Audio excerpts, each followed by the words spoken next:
के हजुरहरू पनि हेटौँडा जाँदै हुनुहुन्छ र जाँदाखेरि चाहिँ कुन ठाउँ घुम्ने भनेर सोच्दै हुनुहुन्छ भने यो भिडियो चाहिँ हजुरहरूको लागि।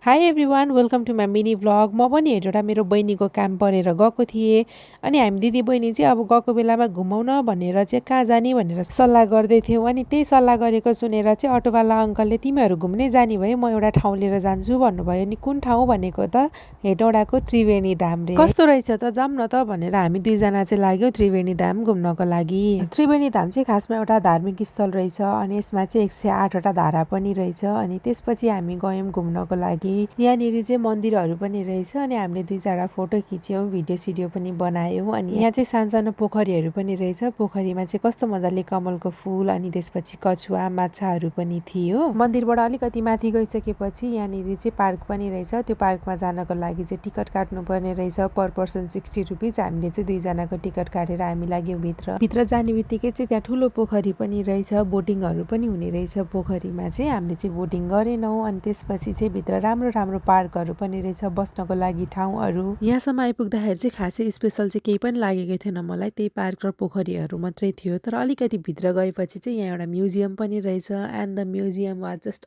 असम के, यस्तो राम्रो म्युजियम थियो नि। खासमा चाहिँ यो म्युजियममा मूर्तिहरू मात्रै राखिएको रहेछ, विच वाज भेरी गुड। अनि त्योभन्दा पनि स्पेसल चाहिँ यहाँ भित्र भएको ऐनाहरू के, वरिपरि चाहिँ कस्तो मजाले ऐना अनि बिचमा चाहिँ एउटा मूर्ति आफै घुमिराख्ने खालको टाइपको। मलाई चाहिँ त्रिवेणी धामको सबैभन्दा बेस्ट प्लेस चाहिँ यही म्युजियम लाग्यो, शान्त शीतल, कति रमाइलो होइन। अनि यहाँनिर चाहिँ क्यामेराहरू पनि अलाउड रहेछ, मैले चाहिँ भिडियोहरू पनि लिएँ। त्यही भएर म्युजियमको साइडमा चाहिँ यहाँ यसरी अरू मूर्तिहरू पनि थियो, जस हेर्दाखेरि चाहिँ राम्रो नजारा, रमाइलो, फ्लावर्सहरू, पार्कहरू, एकदमै पिसफुल इन्भाइरोमेन्ट चाहिँ थियो।